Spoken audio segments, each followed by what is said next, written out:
Ladies and gentlemen, boys and girls, Crow here. I'm going to give you just a couple of quick tips and tricks for the F-14 because I'm noticing some people don't know a couple little things about it. Well, first I'll show you this. The weapons loadouts, typically they're described with three letters or three numbers, with the first number being Sidewinders, second number being your Sparrows, and the third being these Phoenixes. So 260 would be... No, come on. You got the two Sidewinders and then the 6 Sparrows. 242 is obviously 2 Sidewinders. Yeah, there it is. 2 Sidewinders, 4 Sparrows, 2 Phoenixes, which is my preferred normally until somebody showed me how to use bore sight mode. Now, you might already know this exists and know it by something else, but just in case, we're going to take the 242 up in a test flight, and I will show you how this works. And I will show you what keybinds you need to make it work. First, a trick for the Tomcat.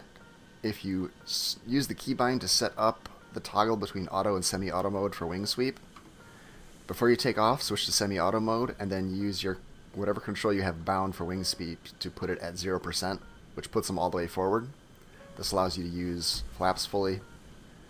But more importantly, let's take off real quick. It allows you to hit that toggle button to switch to auto mode, which is what you'll stay on normally. But then when you need to dump speed and get into a turn fight, when you toggle it again, your wings will automatically go to 0% all the way forward without having to worry about, it's like, oh, I'm in a dogfight, I better switch to semi-auto and then hit the button and hold it down so it swings all the way forward. Gives you just a little bit extra time. Let me kill this thing so it stops beeping at me. Freaking RWR warning I can't turn off. But so say you're in a dogfight and you're like, okay, I need to turn with this guy. You pop the brakes, get down to like 750-ish, which is your like optimal turning speed, and then semi-auto pulls them out fully. Then you can hit the combat flaps, kick the burner on, and get into that rate fight that the Tomcat loves to do so much in War Thunder. So just a little trick for wing sweep. I'm noticing a lot of people in Air RB do not use manual wing sweep, so I'll be in a dogfight with somebody and I'll see their wings folded back. I'm like, okay. Like, I've won turn fights against other Tomcats where they've had the energy advantage just because I slowed down and popped my wings forward. And they're like, oh, I had more speed. Well, yeah, that's not a good thing. These are all tips, by the way, that my friend Poe showed me. He is the master of the Tomcat. Never accept a 1v1 against him. Okay, now, obviously, if you're playing the Tomcat, you know its main shtick is its radar. It has an incredibly powerful radar suite, probably the best in the game, as far as I know. It's meant for BVR engagements that's beyond visual range, which is also what the Phoenix was designed for. Now, a tip with the Phoenix missiles. They are not designed to be launched at low altitude. Do not take off, lock something up with your track, the TWS track while scan mode, and then just start spamming Phoenixes at this altitude. They are very big, very heavy missiles that are designed for high altitude bomber intercept.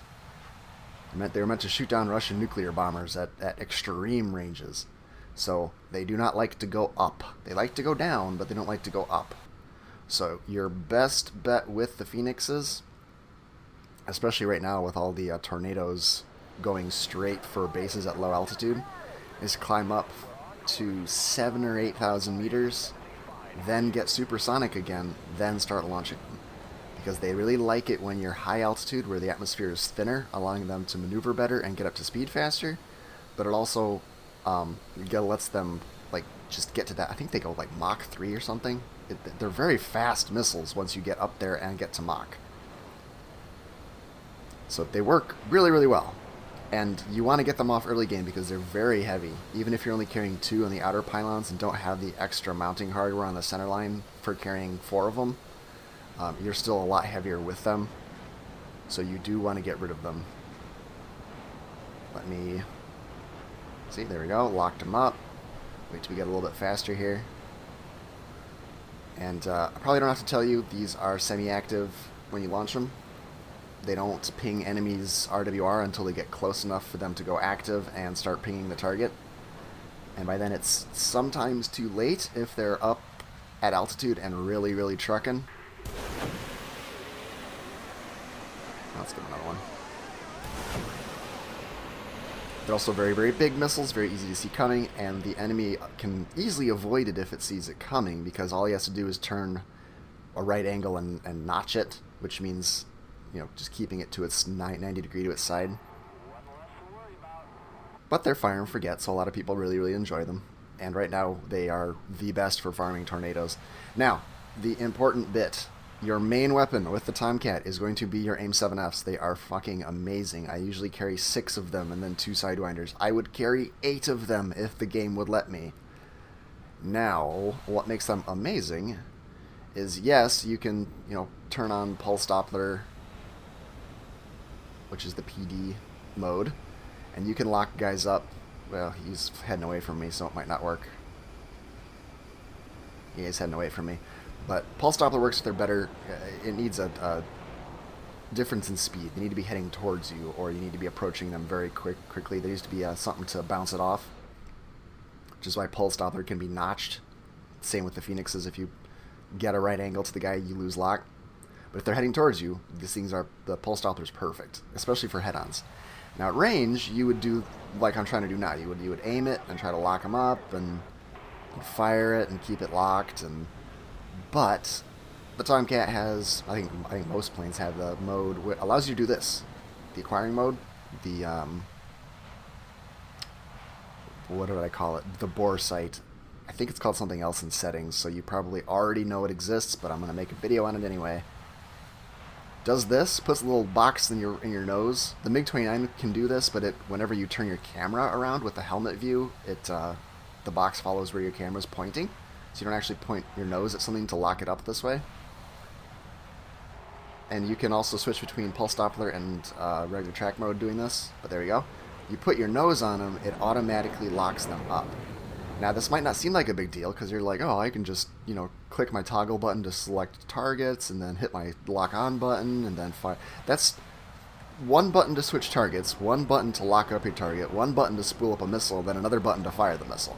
That's a lot of different buttons. In a dogfight, in a like low altitude slugfest where everybody's going at each other in head-ons, and there's 5 different dudes all turning and firing flares and firing missiles, you don't have time to hit that many buttons. This allows you to just keep that box in front of your nose. Usually works within about 6 clicks. Point it, spool up a missile, immediately fire. So that means you only have to push one button, which is the missile lock button. You can also hit the button that like turns it off, which is my... Actually, what is that button? It's my 12. So weaponry. Oy, oy, oy. Hang on, I'll find it. I think it's under radar.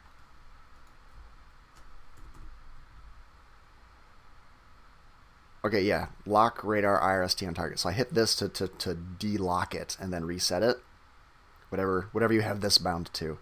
Now the change radar IRST mode, which is how I was toggling between the 2 different track modes. And then, where is it? It was 6. Left control and 6. Change radar IRST search mode. So that one right here is the one that switches between your... Oh yeah, and I forgot the lookups. Okay, so when you're in... Oh god, I forgot what button I pushed to turn this on. Is it shift? I just turned it on. How do I turn that off now? Oh god, this is embarrassing. I literally just hit the button, and now I don't... Okay, I think it's 5. Okay, yeah. Okay, so this is how you... Okay, I figured it out. Sorry, I've been playing a lot of tanks. I'm disclaimer, I'm not a pilot. So this is the one that turns on your quote-unquote bore sight, radar, IRST beyond, within visual range combat. And then this allows you to switch modes depending on which one you're in. This one right here. If you're in the regular beyond visual range mode, that just kind of narrows your window. It gives you more accurate tracking if your nose is pointed at them. Like, it updates faster, I'm pretty sure. I don't really ever use that in these different various radar modes like the search radar and shit. But if you are in the bore sight or within visual range mode and you hit the change button there, look at that. Very high now. So, okay, I'm going way too fast. But see how I locked him when he was above my nose? If you're in a turn fight with somebody and you can't quite get the point of your nose, like you can't really get nose on, it allows you to, let me break lock again, turn it back on. Especially this one, look how high up that is. So say I'm in a turn fight with this guy. I just locked him while he's above my nose, so he could be in front of me in the turn and I could still lock him up. Whether or not that's useful is up to you to decide. But look how, like, the AIM-7F really likes to pull. I have gotten some insane kills from within 2 clicks with the AIM-7F using the bore sight.